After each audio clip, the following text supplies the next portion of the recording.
All right, I think we're all set. Hopefully we don't lag throughout this this stream like we normally do to kick things off. But what is going on, everybody? Welcome into episode number 424 of Underground Sports Philadelphia.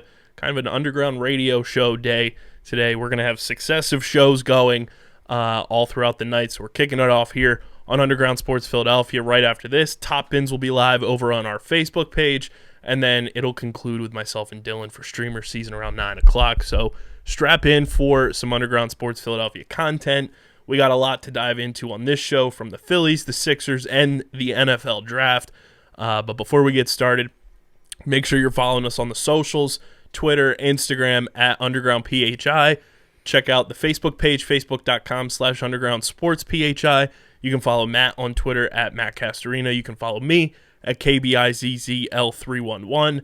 Check out the website, undergroundsportsphiladelphia.com, for all of our written content. Subscribe to the podcast feeds. Still on those charts in Armenia, cooking over there 3 weeks straight on the top 100 chart in Armenia. So shout out to our Armenian listeners. Spotify, Apple Podcasts, leave those 5-star ratings and reviews. And of course, subscribe to the YouTube channel. Full video episodes of your favorite Underground Sports Philadelphia podcast on our YouTube channel now. Across the board, you're going to have a ton of them tomorrow morning. If you're watching this live on Twitch, over on our YouTube channel, you'll have Underground Sports, you'll have Top Bins, and you'll have Streamer Season, all to consume on our YouTube channel tomorrow. Big thank you to our sponsors who make this show happen. Main Auto LLC, Ducharme's Pro Foot, Security 21 Security Systems, Paul J. Gillespie Incorporated, Mark Ronchetti CPA LLC, and the Dental Wellness Center of Vineland. Of course, Tomahawk Shades, the best small batch eyewear in the game. You guys can go to tomahawkshades.com, use our promo code USP at checkout for 25% off your entire order at tomahawkshades.com. Pick up the best in the business when it comes to props. It's free to play. Anybody can play.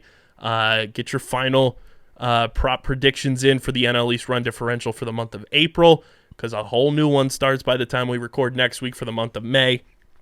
Philly's making some ground there. They're making some ground to improve their run differential. So head over to playpickup.com, start building your fan profiles up, get those points, cash them in for prizes on the pickup marketplace at playpickup.com. And of course, the homies over at Kenwood Beer. Go to kenwoodbeer.com, use the Kenny tracker to see who's got Kenwood Beer on tap in the Philadelphia area. You got to be 21 or older to do so, and of course, please drink responsibly. What's going on, Matt? Living the dream. We got a lot to dive into. Figure we start with the bats getting hot in South Philly. The Phillies take the first 2 games against the Rockies after just a disappointing performance last week against the Brewers in some winnable games. I talked about Angel Hernandez on Sunday night's show. Wanted to get your thoughts on that to kick things off, and just his horrendous umpiring. And then, of course, the bats just getting hot and playing well against the team that the Phillies should be beating. Well, there's a power vacuum in most hated umpire now that Angel Hernandez is making a very clear grab for. And, I mean, my opinion on is this: if you're going to get tossed, just go full send, because there's really no... Unless you get physical, there's no extra action that's going to be taken on you, so you might as well just let it all out. It's the same reason managers, once they get ejected, they start throwing the plate and stuff, because it's you might as well just get a little bit out of you, right. Get your money's worth. So I appreciate Schwarber's blow up. It was a bad call, and there had been bad calls, as he said, on both sides. He said it a lot more colorfully, but frustrating series for sure against the Brewers. And it's kind of funny because now against the Rockies with the offensive output, this is the type of performance you were expecting when you went to Colorado, not when you came back to Philadelphia and you're playing in 40-degree weather and it's monsooning halfway through. Also, shout out to the Rockies social team for playing into... I think we talked about this when it happened. Remember when the Denver Post put a whole thing about the things to see at Coors Field, and then it was just a blatant picture of Citizens Bank Park? The Rockies tweeted a video on Monday for the first game of the series. It's Coors Field looks great this time of year, and it was just a drone video footage of all of Citizens Bank Park. It was fantastic. That's amazing. Yeah. So it's good to see them. We talked last week about how the offense hadn't really been consistent enough, and this series is improving it. The Rockies aren't the most amazing team. I think they've flattered to deceive at the early stages of the season, and pitching has been like a continual issue for them. So I guess in a way it's like not surprising that you've done what you've done offensively to this team. I think what's impressive has been the pitching again now. Like it reminds me a lot of last year where we can never quite get both at the same time, and we're getting it this series, but we would go like a week and a half with great pitching, especially starting pitching, and we would lose games like 2-1. And then we would go like, I don't know, a week, 2 weeks with winning games 10-7 or losing games 9-6. Like, like we were going through these ebbs and flows a lot, and this team was struggling for consistency. And I think that's been fair to say so far this year with this Phillies team.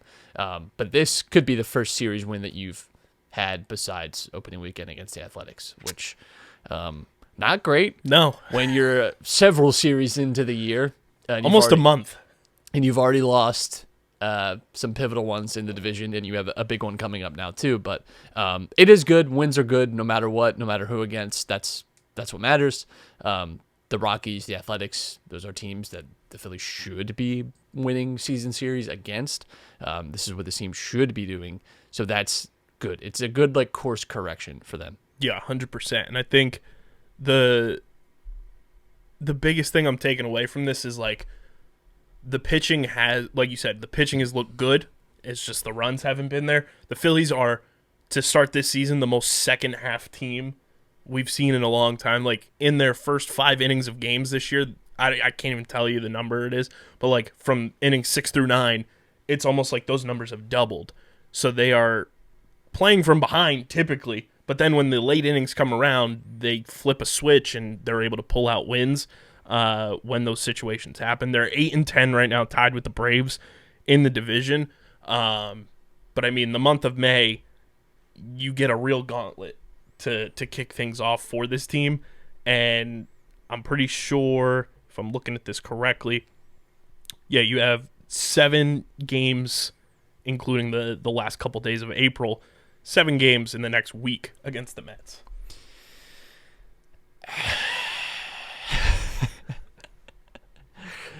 The very good-looking Mets. The 14-6 New York Cicadas. Yeah. Well, it's a long season. Let's say that. Because the Mets have impressed us up until June in years past. Yeah, that's the series that matters the most, and that's what's going to matter a lot this year. Is how we said it. Coming into the season, playing against the division is where this team is really going to be tested, because this is where the opportunity for growth is. I think there's already been discussion about Girardi's position, which I don't think is unfair. I think I tweeted it last year, even maybe a game into the year.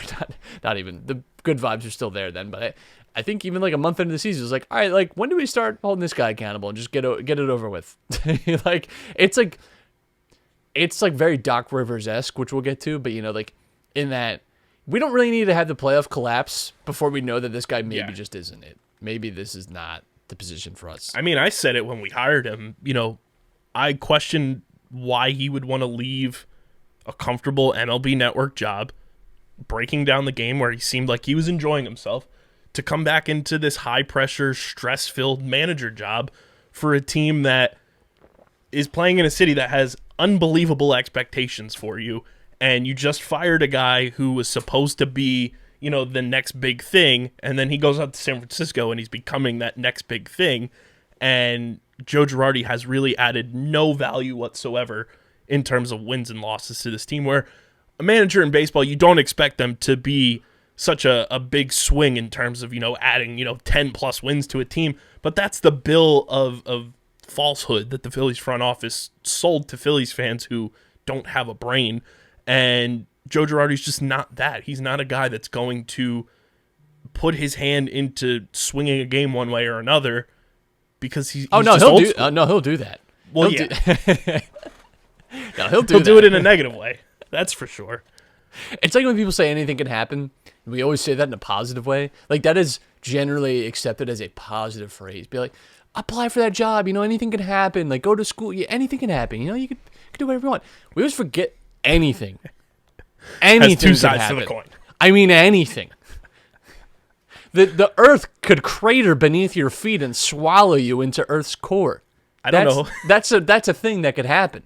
That's how I felt last night watching the game when the Phillies were comfortably up 10-3 and then multiple defensive substitutions, which was like, that was like Joe Girardi like getting one off that he's wanted forever, because now that the DH is in the National League, there's no double switching. Yeah. But he's like, oh, here come the defensive replacements. Let me get my signs in. Let's go. Let's switch in 4 guys, move a guy to first base that's, been behind the plate all day. Yeah, all if I game. can think of a single team that it's actually better for the Phillies if you confuse everyone, and like there's a team that could ever just like every infield position covered solidly defensively. This is the team you really want to experiment with. These guys are so versatile. We're like begging for one of these guys to just be good enough to play first base, maybe. The DH was the single most important rule change to the Philadelphia Phillies, maybe ever. Yeah. Because we're like, finally, one of these frauds doesn't have to play defense. Our boy's back, too. As of last night, officially, Roman Quinn back with the Phils. Great. He did have an all-time... I'm looking forward to his 7 games this year. Had an all-time hashtag Philly guy quote where they asked him, because he was a non-roster invitee of the Marlins this year during spring training, and then got released, came back to the Phillies. He said, it just didn't feel right. Hey. Sometimes the red pinstripes are just meant for you. Good to have him back, but maybe the most underwhelming thing you could have told me. It's not. It's like, wow. He's a guy that was constantly injured and couldn't hit. That's it. He was fast. He could maybe be a body in the outfield in like July, but that's I think even questionable at this point. Yeah, I think the fact that he wasn't able to cut it in the Marlins roster, which the batting roster, the positional areas for that team, I think that says a lot about. Yeah, I forget if he asked for his release or if he was cut, just because he's got like the veteran thing where he can like ask for the release from spring training. But it's not a great omen, It's like seeing locusts fly at your house. Like, that's probably not great. That's actually probably not. They'll be great at for Citi me. Field soon enough. Yeah.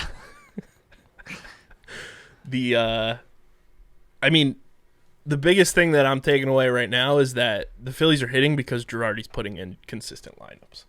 Yeah, that's definitely been a welcome change. There's a guy playing too that we don't really care much for, but have to say has it fucking sucks. But Play decently. he's been decent. That sucks, but yeah. That I do think there's been a little more consistency, which helps, and I think again too, like, this is a team, and offense across baseball hasn't been spectacular to start this season. Yeah, the baseballs are apparently dead again. Yeah, so this is what's confusing to me. No other sport does this or has the conversations that baseball does all the time with like the sticky tack, right, or deadening the balls or lightening the balls or corking the balls or whatever. Like, where the league openly says, too, like, yeah, we're deadening the balls so there's less offense. What other league does that? Like, None. College basketball, they switched to a different ball, and everyone was, like, losing their minds. People were throwing themselves off of roofs of parking garages over that.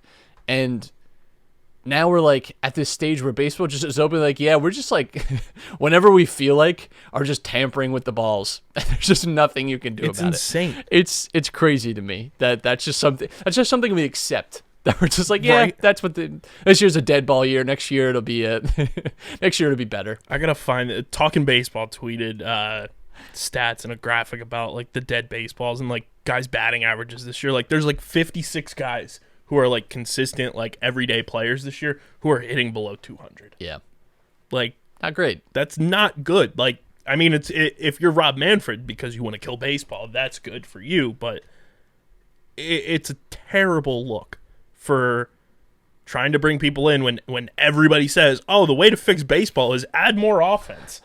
There are people, we've said it, just let him do steroids again. Like, let him juice up. That's when baseball was like must-see TV. Open the floodgates. Just like, let it happen. Bring it back.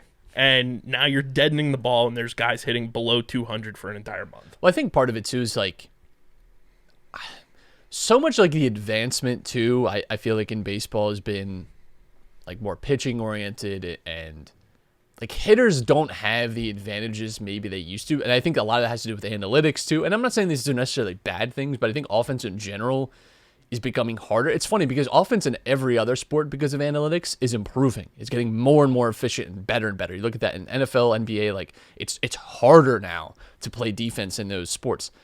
It's actually easier now, from the pitching perspective at least. It's easier now than ever, I think, that to have like, you're not getting like, 8-inning pitching performances anymore, but I do think like you're getting like more solid. And we're understanding too about like relief pitching and how much more important that is, like platooning guys for an inning. And I think a lot of the advancements analytics have made and a lot of the just sports science stuff has, funnily enough, compared to when you look at other sports where like analytics has brought them, it's actually like the pitching that's improved, the defensive aspect rather than like the hitting. Hitting has improved too. I don't want to make it seem like there's been nothing about, exit velocity and barrel rate and things like that. But I do think like pitching has markedly improved. Like you look at the quality of just like a third guy now, and it's like that guy was probably an ace in like 2003. Yeah, like honestly, like he's starting game one of the World Series. Yeah, I mean it's kind of insane. Like I just think, and that's just talent in general. Like if Shohei Ohtani showed up in 1983, I think people would have like called him a witch, and I think he would have been barred from the sport actually. And he's like the most unicorn of them all. But like, I think that's just where we're going. It's just like, yeah, this guy's just fucking insane. It's wild. And I mean, the big hope that we want is the Phillies to obviously just keep hitting, and that'll improve their run differential, which brings us to the NL East run differential, brought to you by the homies over at Pickup. You guys can go to playpickup.com now. Start playing the hottest headlines in sports, including the NL East run differential game with myself and Matt all season long and month by month. It's the easiest way and the most fun way to play the props. You rack up points on your fan profile, cash them in for prizes. Go to playpickup.com now. But before we do that, Matt, I do have a hilarious meme that was retweeted onto my timeline that kind of plays in to the Phillies run differential skyrocketing over the last couple of days. Let me see where I put it. Did you see John Morant's dunk last night? I did. So the jawbreaker, as it was. What a call, by the way. Fantastic. That was. I can't believe it's taken us this long to get there with John Morant. Right? Like, that's just, how did no one think of that yet? Good for him. Great moment, too. Great moment, great play, and an even better meme was made from it. If I can find it here.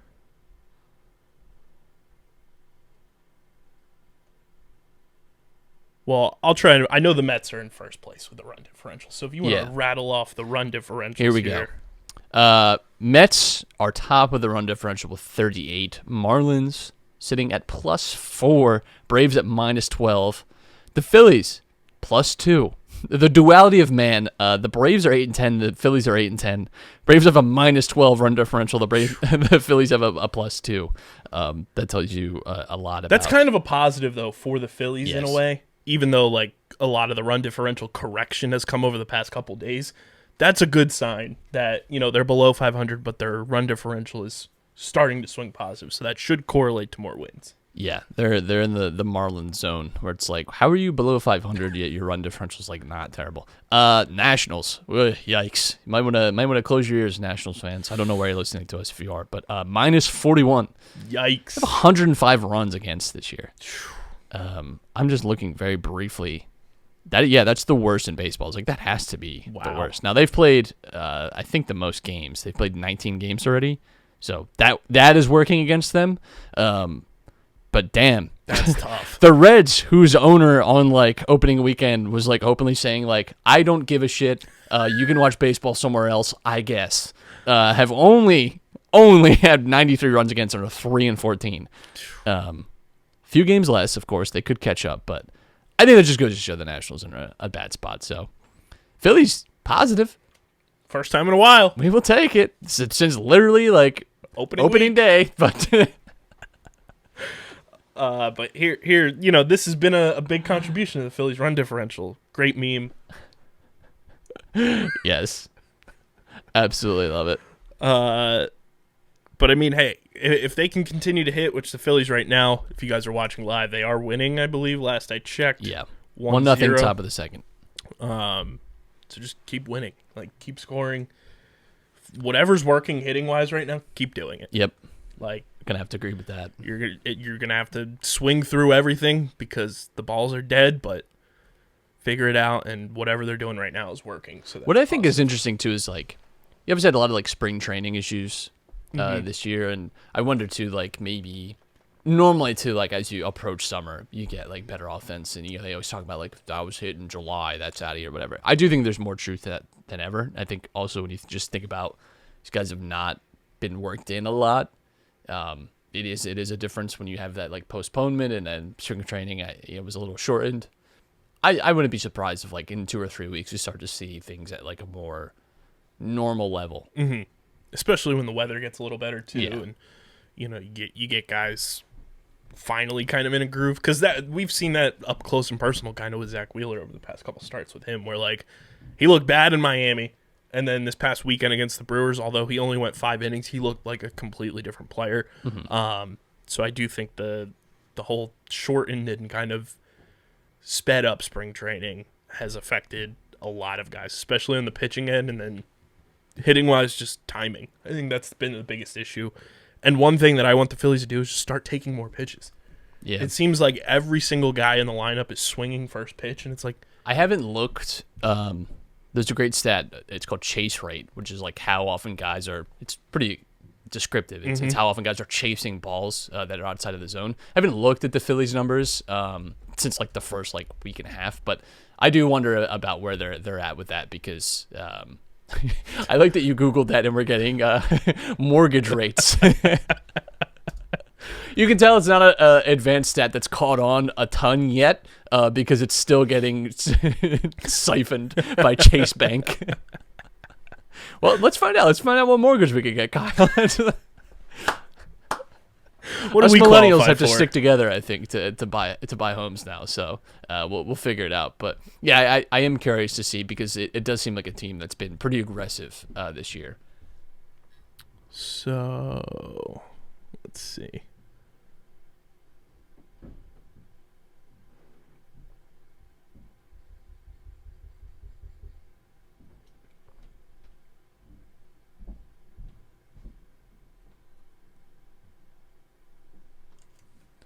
We might have to pay to find out the chase rate. This might be it. Plate discipline. Here we go. Is there a way to organize this? Like if you click on it. Yeah. Chase percentage. Yeah, so lower, I believe, is better. You're not chasing as much. Right. Where Phillies are one of the most aggressive. Let's do it this way here. Yeah. So the Red Sox, Yankees, A's, Phillies, Marlins, surprisingly, rounding out like the top grouping there. Some good teams in there, though. Like fair enough. Meatball percentage. Yeah, some of these are really funny. That's great. It's like the Jokic stuff. It's like the tissue box score. Like what's his mug score? I'm just looking at things around the room. Because I remember I was listening to the broadcast a couple days ago, and Tom McCarthy said Bryce Harper first pitch swing percentage. He's swinging at 72% of first pitches. Like, Bryce, calm down, buddy. That's probably why your elbow's a little injured. He just wants to get out there. Oh, is that why? It's not the DD. It's not the DD reason. It's like, come on, man. Take some pitches and get into a groove. And I've noticed it with almost everybody in the lineup is just swinging first pitch. Well, you noticed it, and the stats back it up, Kyle. There we go. Look at that. I'm not crazy. Yeah, I mean, they've seen as a team almost 2,500 pitches as of the update of BaseballSavant.com, and they're chasing almost 31% of the pitches. Cool. Listen, when they said they were going to mash balls, they were not kidding. Like, that's what they were going to do. Smash the bell, everybody. I'm just saying, Red Sox, Yankees, Phillies.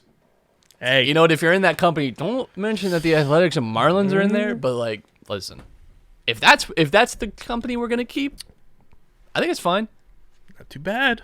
You don't mind being in the same stats as teams like that? Fair enough. Take it. Especially when the Yankees have the MLB leader in home runs. Yeah. Not bad. You brought up Miami. Hopefully the Sixers will be there in a couple days. But Matt, I said on when you say hopefully, what do you mean by that? Because I'm not sure I'm hopeful about anything. Yeah, anymore. I said Sunday. You know, the Embiid thumb injury happens, and you know they dropped the one game in Toronto, and I was like, my concern level's probably at like a 3. Like they'll come home, they'll I think do we the even thing. said, they'll probably split in Toronto, come Be home, fine. finish it up. Then they just flat out play the most embarrassing game of basketball that we have seen them play so far in the playoffs. And This playoffs. Preface that. Because there's If you're a real one, you know they're far more embarrassing. But I don't know if they're going to win this series. I don't know if they're going to win this series. I don't know that I would live through a Game 7. I'm actually, you know what, like I had my Game 7 experience last year with the Raptors 2 years before that. I don't know that I'm ready for that again. I'm like thinking about it right now. My hands are getting sweaty. Like, I don't know that I'm ready for that. And we had talked, before the playoffs when we previewed this, that losing the first round would be like a disaster. Mm-hmm. Like outside of like dramatic injury, whatever, an absolute disaster. And I'm glad that Doc Rivers is handling it so coolly and candidly when he says, he goes off on a tangent and says that, actually all those times I blew the 3-1 lead wasn't my fault. Except the one time it was my fault. But the other 2 times, not my fault. Those teams fucking sucked. Every player in that sucked. And they were lucky to have me, actually, as a coach. Following Philadelphia's Game 5 loss at home to Toronto on Monday, Rivers is now 3-11 in 14 closeout games dating back to 2015 and 15-31 in his career. That's awful. That's like bad. And when Like- you consider 3 of those closeout games, one of those is against the Wizards. Like, it's not like you were playing cream of the crop here. Like, that's usually your first round. Yikes, pal. It's a big worry. Let me just say, I still believe the 76ers are the better basketball team. But here are the issues. One, you have Doc Rivers as your coach, which is automatic Glaring issue. red flag for me because this dude, whatever, I don't know what it is with him. It's hard to put your thumb on it exactly, but there is a pattern. We just read it. Right. There is a genuine pattern with Doc Rivers led teams and collapsing. And I don't know if that's a preparation thing. I don't know if that's a mentality thing. I don't know what it is. Well, they don't practice, first of all. Doc goes golfing. Right. Listen. That was a terrible performance in Philly. They looked awful. Embiid looked the most disengaged I've seen him. What was worse, that game or the Triple H game? Oof. Because they're kind of on similar play Triple H fields. game because I think the stakes were higher. Yeah. And like that, we know how that ended. This could just be a blip. Like there's still time for this to be okay. I did initially predict Sixers in 6. Yes, we did. So this would be good for me. If we just get it done in like, I don't know, 7 different layers, it would be good for me. But I still think the Sixers win this series. I do. I still think they're the better team. The performances have not been great, but I think we know that this Sixers team can play better. What worries me is that coming into this series, we knew that Nick Nurse could outcoach Doc Rivers. And as the series has gone on, we've seen that really come to like effect now. And he's also out-complained Doc Rivers. right, and so is Embiid. Embiid has out-complained everyone, I think. I love Embiid. And I'm saying something that I don't really mean, but like, God, sometimes I wish he would just shut up. I really do. I love him to death. One of my favorite Philly athletes ever. Probably my favorite, honestly. But like, sometimes I wish he would just shut up. I had no issue. He does himself with... no favors, though. He does himself no favors complaining about the refs. You have had the leverage in this series. You hit the amazing shot. You like coyly talked about how you told Nick Nurse to stop bitching about the calls, and then you lose a game, and immediately and listen, the refs weren't great. Fine, whatever. Like, have some awareness of like what that. I mean, just come on, like read the room, man. Like, why would you say that? Come on, like don't be that player. Like. No one likes the guy that dishes it out and can't take it, or the guy that complains about every single thing. It's like, just don't be that guy. Come on. Yeah, it sucked. The calls there were some bad calls. This series, I get where, at least you get where he's coming from, because Nick Nurse has been like the most egregious complainer this entire series and has had nothing thrown at him. Where the first time Embiid does it, boom, here's a $15,000 fine. Embiid, though, Embiid was directly critical of the referees after the fact and like hinted towards them like being like wanted the game to be extended or whatever. Gotta say, the golf clap was great. Yeah. But, so the difference is there. I think where Nurse has done a lot of complaining in game, it's different after the game to sit up there and say, yeah, the refs clearly had a thing in mind tonight, a goal, and they did it. They did what we needed to do. It's just like, I just wish you wouldn't say that. That's all. And I wish you would try a little better defensively. It sucks that I feel like no one has mentioned at all, especially nationally, that Embiid is playing with a torn thumb ligament that needs surgery, but he's just playing through. And this is the second straight playoffs that we've had to do this, where he looks great, and then an injury happens, and he doesn't look as good.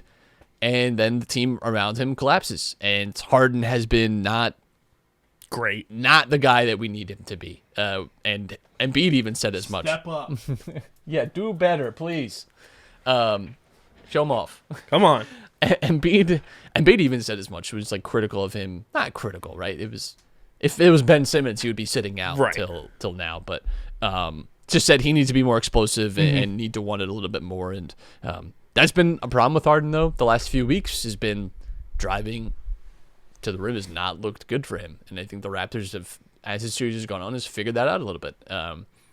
Maxey and Tobias have been more cold than we needed them to be as well. So overall, I think Tobias has been like the shining star of this series, though. Yeah, Tobias has been the unrelated star. And Thibault, in his return in Game 5, looked absolutely dog shit. Thanks a lot, pal. Missing wide open threes. There were so many barren stretches in that game, too, where this team just needed a bucket. He airballed a layup. I think 3 or 4 of those fell to Thibault and just missed. Felt like wide. Like, if you're going to take time off for your little personal decisions, Mr. Medicinal Man, you got to be locked in when you come back. Like, you were off for how long in between Game 2 and Game 5? Like, come on, like dude. A 5-day rest. So that sucked. And Doc's over-reliant sometimes on Thibault. It's insane. But I still think the Sixers can get this done. I'm not out on them, but What's your concern level at? Ooh, my concern with the Sixers is always a 10. That is my base. Your normal heart rate should be somewhere between, for a normal healthy adult is between, I think, 60 and 85 or 90. Like, that's a normal resting heart rate for people. Mine with the Sixers is always 110. I'm always don't know about these guys, man. They've burned me. They've burned me so much. I've been thinking about it so often. This team has just ripped my heart out a million different times in so many different ways. And I'm just emotionally numb, yet always terrified. I truly have PTSD with this team. I really do. Right now I'm thinking of every terrible scenario. It's hey, we're going to be the first team to ever blow a 3-0 lead. That's great. Which will stick with as it us should. And these players. As it should. If forever. You blow a 3-0 lead, you deserve. The Raptors don't even have a true superstar either. It's not like you got torched by someone amazing. No. And it's not like they're going to go win a championship either. Losing to Precious Achua. It's rough, man. But all that said, truly, I do believe the Sixers win this series. It's not great going forward for how we feel about this team, and some of the problems that we were concerned about have crept back in. Doc being one of them, because the first 3 games of the series was wow, a lot has changed, hasn't it? We look good.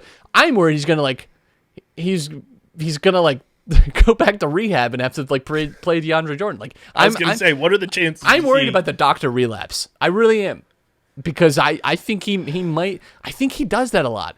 I think this is a guy that he overcorrects, and also he has his support crutches. Yeah, and I worry that we could see that, but it's gonna be great with all the doom and gloom stuff if we win in Toronto, and then that was it, and it was it would be the totally Philadelphia thing to overreact to one game. And that's the perspective I think we need to have, too, is that we have outplayed this team for most of this series. Especially in both losses. Yeah, this has not been... They were both winnable games. Yes. Yes, especially the one in Toronto. I would say in Philly, I think that was the worst performance from us that I'd seen in this series in terms of. And yet they still had a shot. We did not look up for it, and that's what worries me about that game. Is like, without getting too like cliched stuff, you need to have a killer instinct of some kind, and that is a game. They never have it either. That is a game that the Philadelphia 76ers have routinely never performed well in, and that's what worries me. It's the same as the Nets, in the regular season. Where like that's a game you have to be up for, you have to be ready to murder someone in, and no one stepped up. Not even Embiid in that game. It was not a good game by anyone, and that's what worries me about this team sometimes is that they don't seem to have that like killer instinct sometimes. I'll say this: I still think this team can win a championship. I do, but I think a championship team closes this game out in 5. Yep. This series is done right now. I do believe that. I still think they have that sliver of a chance, but that worried me a lot about where this team's like just mentality is. How do you like get dog walked at home in an elimination game? And Doc Rivers, again, this is a trend now with him. Not even a trend. This is a profile. This is just the profile of Glenn Rivers, the coach, is that he has not done well in high pressure games. And I don't know, you have the most high pressure team because anything other than a conference finals appearance is not good enough this year. A first round loss would be disaster. You're losing your job. Surely you're losing your job. I think even if you make it out of this, you lose to the Heat in the next round. I don't think Doc Rivers is here. No. And I think there's like some serious explaining to. You should beat the Heat too. Well, I don't know if you saw Jay Wright still thinking about the NBA, so. Hey, call him up. Like, fire Doc today. Like, let Jay Wright coach Game 6. Yeah, get a new mystery man in the helicopter that lands in Center City, Philadelphia. We have to think about who it is. So, not great. I'll say that. I am worried, mostly because I don't want to have to. I wouldn't be able to watch playoff basketball. When the Sixers got eliminated last year, I was like, I'm over this. We didn't talk basketball on the show for like 2 months. Because how could you? No. How could you at a time like that? We were done. If we blow a 3-0 lead, I might never watch the Sixers again. And I mean that. I put on the NBA Jam Embiid Simmons duo for some hopeful like reverse jinxing or good luck. I'm doing everything. I'm turning cups that were right side up, upside down in my cabinets. I'm cleaning stuff. I've put my jewelry on different ways. Like I'm trying it all. So, and the worst part about this loss in Game 5 was that we couldn't dance on the Ben Simmons grave. I know, it ruined the night for us. Oh my God. Because the Nets get swept, and it's like, well, I can't really say anything because we might get reverse swept. And then all the news, he's playing in Game 4. Oh my God. He's playing in Game 4. Wakes up with back spasms. Surprise. Yeah, the Ben stuff is amazing. That's amazing content. Absolutely. It's kind of funny because the Nets are like about Harden to us. They're like, told you so. And we're like, yeah, all right. And then us to them, and it's like, we told you so. And they're like, yeah, fuck. It's made its way to like NBA Reddit. It's kind of funny how both teams have just been like, yeah, you were right, actually. It's like, fair enough. There's win-win trades. This was like the first lose-lose trade. Yeah. I saw a really good one. It's like that meme of it's like, we're short-staffed tonight. Oh, yeah. And it's like... Damn, that sucks. Good luck, though. That was Ben. I saw one, too. It was like for Harden. It was like, damn, James Harden really does make anything look good. It was him on a red carpet, his first night in Philly bell ringing outfit, the puppet jacket that he wore for Game 1, and then it was just a picture of Kyrie and KD. Yeah. Tough scene. Hate to see it. It's weird that everyone has turned on Ben Simmons. Stephen A. Smith with an all-timer. Did you see Kendrick Perkins, though? Yes. Both of those guys, this is the pinnacle for them. This is their Mount Olympus. This is what they put the work in for, is moments like that where they're able to slam dunk on Ben Simmons. Skip Bayless. Well, Ben apparently said that, not even Ben, and that's what I hate about this whole situation too. It's Rich like, Paul. It's not even that. It's Wojnarowski tweeting about sources say that Ben Simmons had a conversation and said that It's so funny because there's like sources saying Ben Simmons said verbatim this in a team meeting today. It's like, fucking Christ. Like, what are we talking about? What are we doing? I need nothing more. And not that I ever want anybody to lose their job, but my God, how great is it going to be if the Nets fire Steve Nash and he can just fucking let it loose about this whole situation? I feel for Steve Nash. And what's hilarious about Steve Nash is he used to do soccer coverage. Yeah. He was living the life because he was just going to like Champions League games and just doing some like broadcasting on the side. He was watching like Tottenham, which is his favorite team. He's like watching them live and just getting like commentate on the games and just hang out and do like color comms and just do some like studio work and travel across Europe and watch like awesome soccer games. And now he's like, why did I give that up? Why did I give that up to live with a shaman and a dude with 17 Twitter burners? Like it's unreal. I just want to hear him because, like, someone in Steve Nash's life has to have a conversation and be like, "Listen, that you made like how did he make in his career? Like almost $200 million, if not more. Like, you don't have to do this. You don't. Like, he's a part owner of the new National Lacrosse League team coming to Vegas with Wayne Gretzky. Like, just go focus on that. Do your weird Canada stuff. Yeah. Just do anything else. Why? Unreal. Yeah, shout out to Ben Simmons, who's apparently his mental issue that he's having is leading to his back pain. That is the genuine description now of his what is ailing him. What's crazy is, so let's assume that he even plays in October, November. It's gonna have been like 16 months, since he's touched a basketball in a competitive way. Concern. That's such a giant red flag among a field of red flags at this point. But I mean, that's genuine. Like, if you're like being objective about it, that's crazy. This guy, like, not because of injury, we have this back issue apparently, but who knows what's true, what's untrue at this point. But like, it's not like he had like like the Clay situation, right, where it's like torn ACL then torn Achilles. Like, that sucks, and it's like almost 2 years. Like, this dude's almost going to be out of basketball for a year and a half, pretty much solely because of bruised ego. Like, that's it. Like, that's the main chunk here. Like, he did not have the back issue. That was not the reason for like 7 months he wasn't playing for as 76er. It's unreal. What it brings me back all the time too is the reports right before the trade deadline where Ben Simmons would just need a brief physical ramping up period to get ready, like a week or two, and then he'd be good to go. And here we are in April. His team has been swept. He never saw a sniff. Hate seeing his team get swept. Won't let that happen again. It's right. He didn't. He had no effect on that at all. I love that people have been photoshopping the picture of him just standing, watching the dunk in Game 4 into just different scenarios now.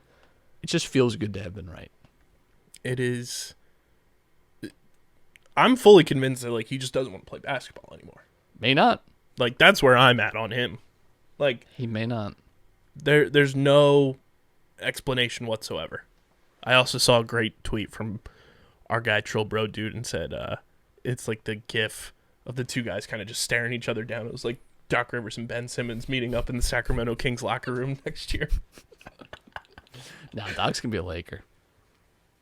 No, he's going to be playing. He's not going to be coaching. Yeah, LeBron's going to get him out of retirement. I've never seen, apparently LeBron James was Mark Jackson.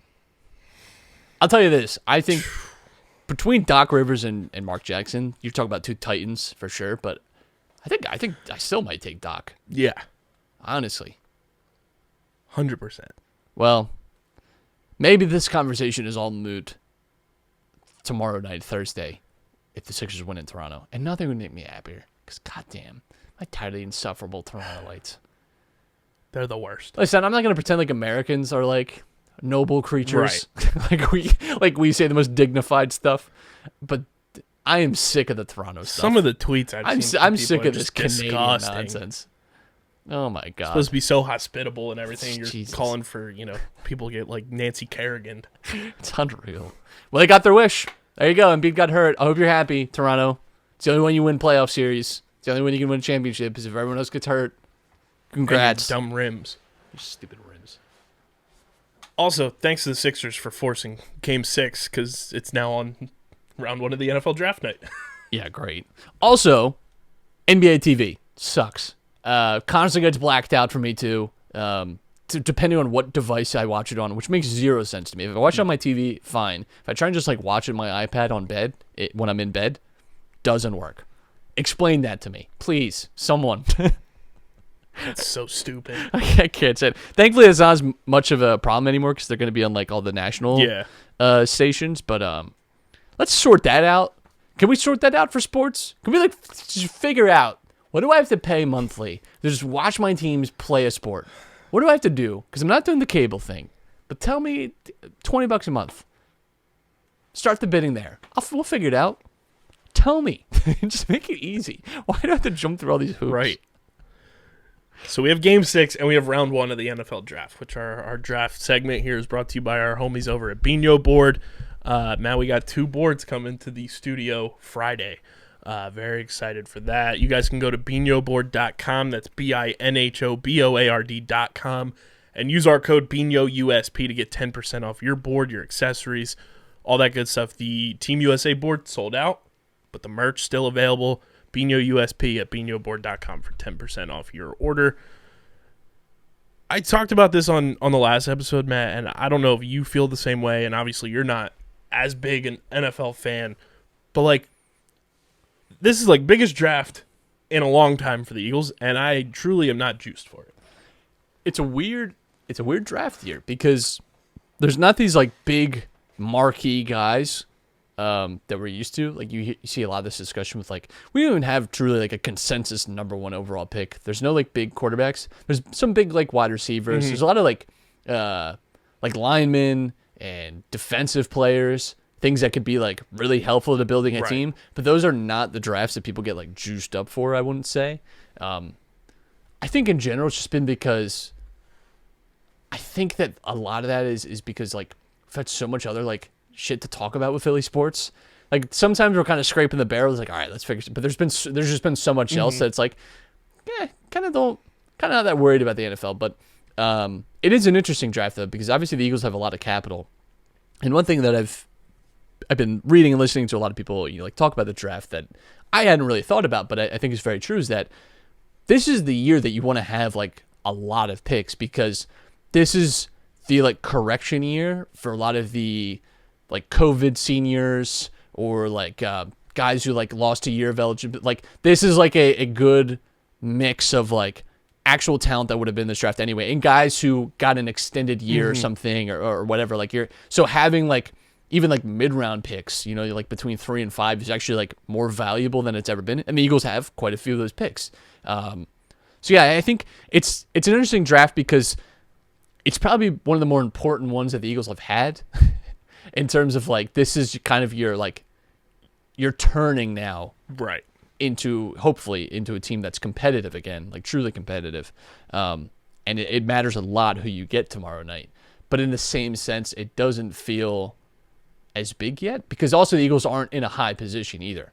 And I think so much of the talk last draft was like, are they going to trade up? Who like this year? It's like not so much. The trade has already happened, like, and we're kind of set where we are, and that's it. And it's also gonna be a draft too, where like probably just whoever falls to us is it. There's not one clear guy that apparently the Eagles are in love with. Not that not that I've heard at least or read about, but that's also the thing too. Is like years past, it's been like, oh, like they're looking at this position, they're looking at this guy. It's been none of that. Which like you don't have the CeeDee Lamb drama, right? You don't have the Devontae Smith drama this year, and those are like 2 very big storylines that dominated those drafts. And maybe that's better. Maybe that's better for the Eagles. And even like the Carson Wentz year, it was like, oh, how are they going to move up to go get the quarterback that they want, and this, that, and the third. I think there just isn't the noise, which is again probably better for the Eagles in all sense. And right now, Tankathon has the Eagles taking George Karlaftis. That'll be great for WIP hosts and callers to pronounce. An edge rusher from Purdue at number 15. And then one of the guys that I would love if they got at 18, Treylon Burks, the wide receiver from Arkansas. So I was looking at NFL.com's mock draft. They have Jameson Williams falling to the Eagles at 15. The guy that I which want. Would be insane if that The happens. guy. It's interesting to see where the Eagles go, right? Because there is a genuine positional need for a wide receiver too. I would say, like, outside of Devontae Smith, like the only person I'd say that's like guaranteed, like probably getting like good minutes and snaps next year is like Quez Watkins. Outside of that, it's like you could tell me anyone. Right. So there is like a genuine need for that. I'd say offensive line is an area that the Eagles can improve on depth-wise, and there are guys in this draft that you can go get. Are you spending your first pick on that? Probably not, but you know.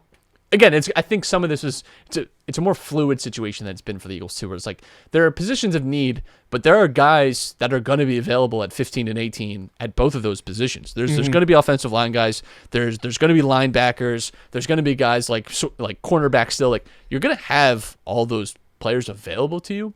I think too what's interesting about the draft for this year for the Eagles is that we've already made this trade for next year, right, to give us an additional first round pick.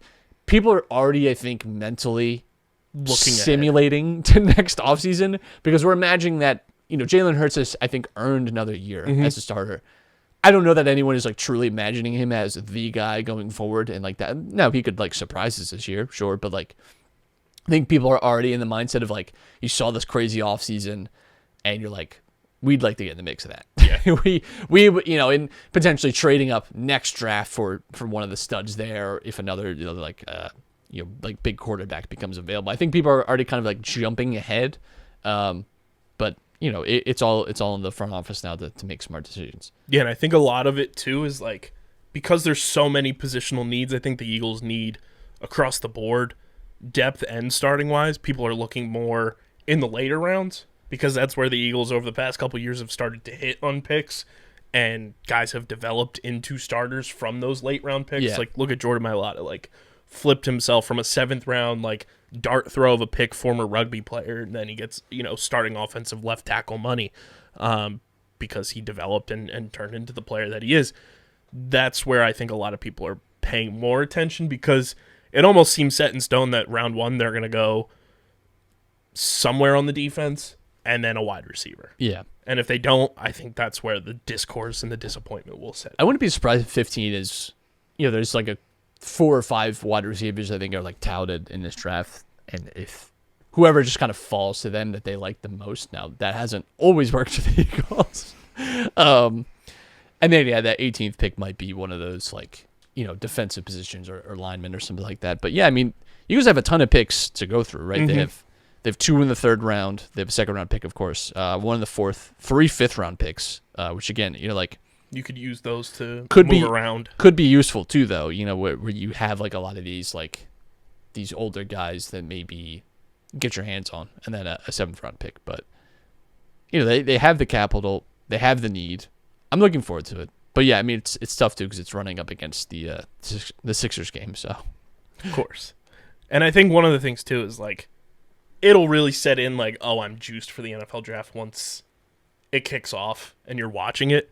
And it's going to be fun because it's like a lot of it's in person again this year. It's in Vegas, so I'm sure it's going to be, you know, over the top crazy. I think the big thing too that'll set the tone for the draft is whoever they take at 15.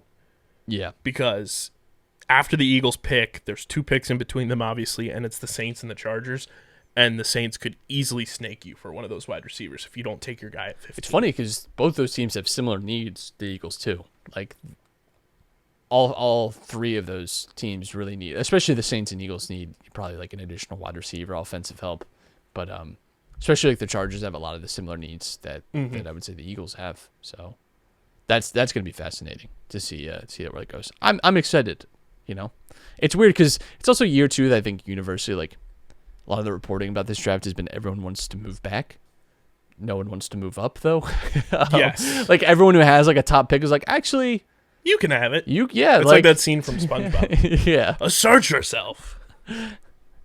Let them have it. So, I'm looking forward to that. Let's get into our final segment, as we always do on our Wednesday night shows. It is Buffs and Snuffs Survivor Talk. I am putting my votes in. Oh, Smart. no, I did my votes already. Smart. Did it early. Last week, one of our bottom 3 goes home. Chanel, She is done. Guys, we've been on the bottom 3 this season. We have been. It's been easy to kind of, no pun intended or all pun intended, snuff them out, because I feel like the big dogs are very prevalent throughout. We got the merge.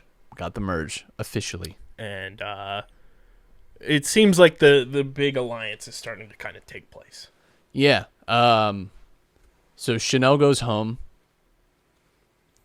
Not the most earth-shattering and I truly didn't understand why she was like so pissed off leaving. I'll say this too, though.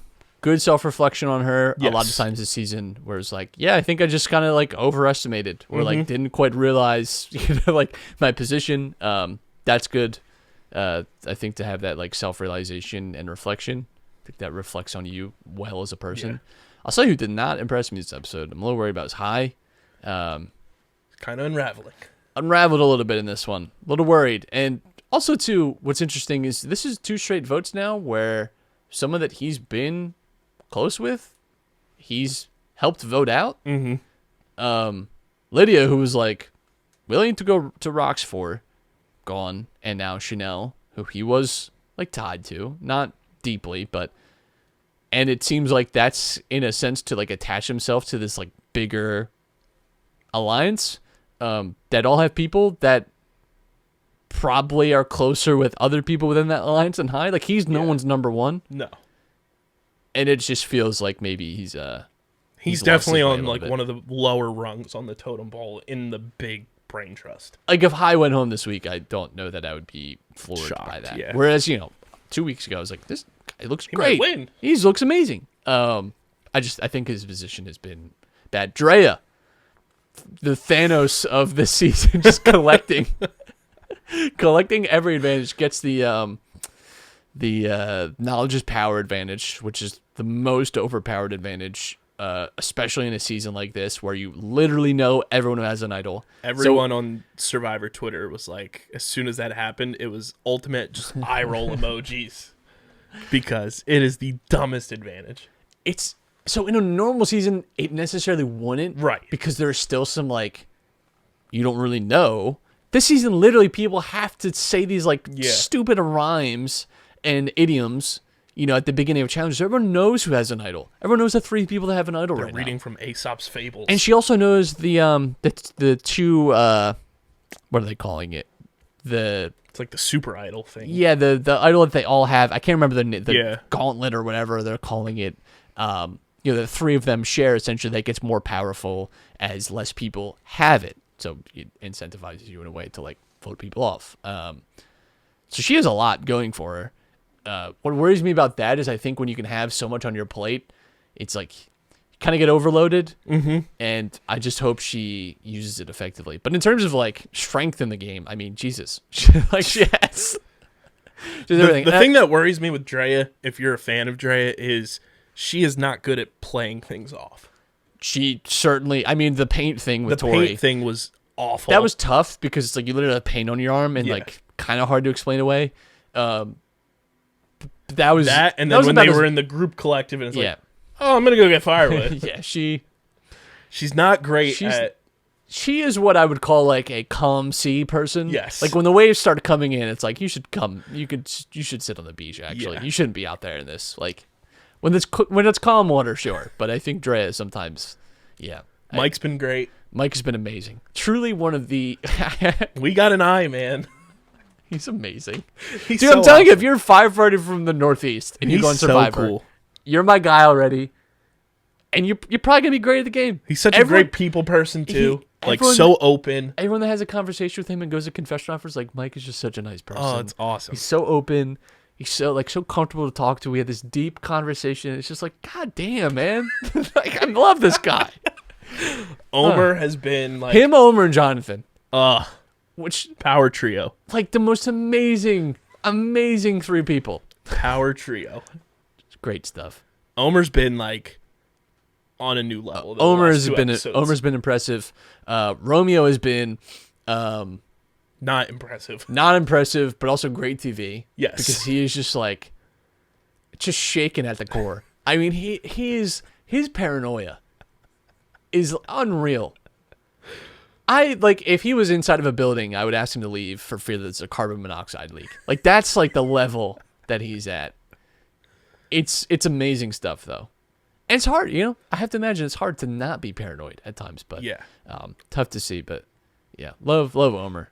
Roxroy also seems like in limbo again.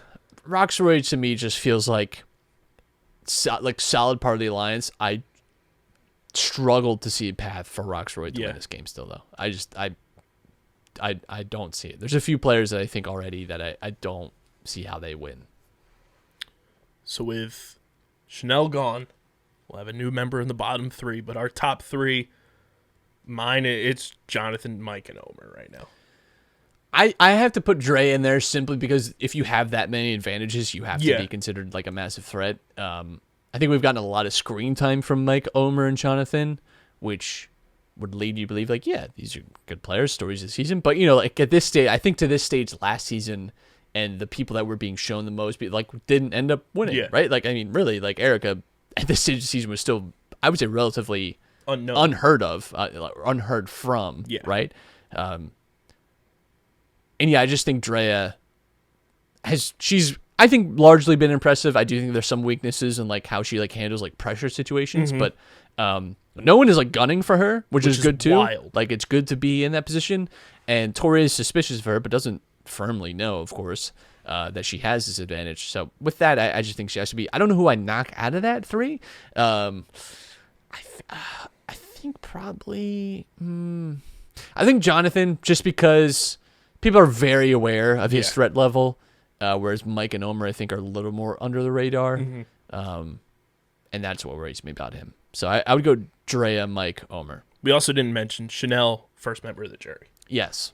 So we have our jury starting to kind of take place. Your bottom three. Romeo, Roxroy. I think I've had Marianne on there, and it's no shade on Marianne. But someone's got to be in the bottom three. And I just think all three of those players, I'm not sure that I see how their path to winning Survivor this season. I don't think there's necessarily bad players, right? But I just think if you ask me the three people I would be most surprised end up winning this season, that's the three. Also stunned that Tori's won back-to-back. Tori's been amazing in challenges and is good in a lot of ways, and I think is climbing up the leaderboards too in terms of hype and in terms of just performance. I mean, she's been very good, killing it in challenges. Yeah. Those are the type of people too that I think we overlook in challenges, right? You don't have to, Jonathan has also done well in challenges. He's come in second, but it's also the people that are just I just can tell that Tori does she's got a Peloton over COVID or something. It's just, you don't have to be 285 pounds of muscle. You just have to be good at balancing, good at core strength, good at some of just the small, finite, tactile things, and good under pressure. That's what matters. You don't have to be a world-class athlete to win the Survivor challenges. It stopped being about raw strength a long time ago. Now it's just about how good are you at pressure situations? How good are you at puzzles? How much yoga do you do? And how long can you stand in one spot balancing something? Honestly, that's kind of what it's turned into, which is good because I think it levels it out a little bit. But yeah, Tori is the new mold of person for these challenges. Typically too, women have been killing it in individual challenges a lot over the last few years. And I think it's because you've had this leveling off of challenges where it's no longer about can you deadlift 300 pounds? Right. It's hey, can you solve this puzzle after, whatever? Or can you rolling a giant ball? Right. Or can you just stand still and just compose yourself for an hour? Yeah. Holding something or standing on something. Well, what is your pain tolerance, Right. So we're going to go catch the next episode of Survivor. Make sure you guys are following us on Twitter and Instagram at UndergroundPHI. Follow Matt at Matt Castorina. Follow me at KBIZZL311. Check out the website, undergroundsportsphiladelphia.com, for all of our written content.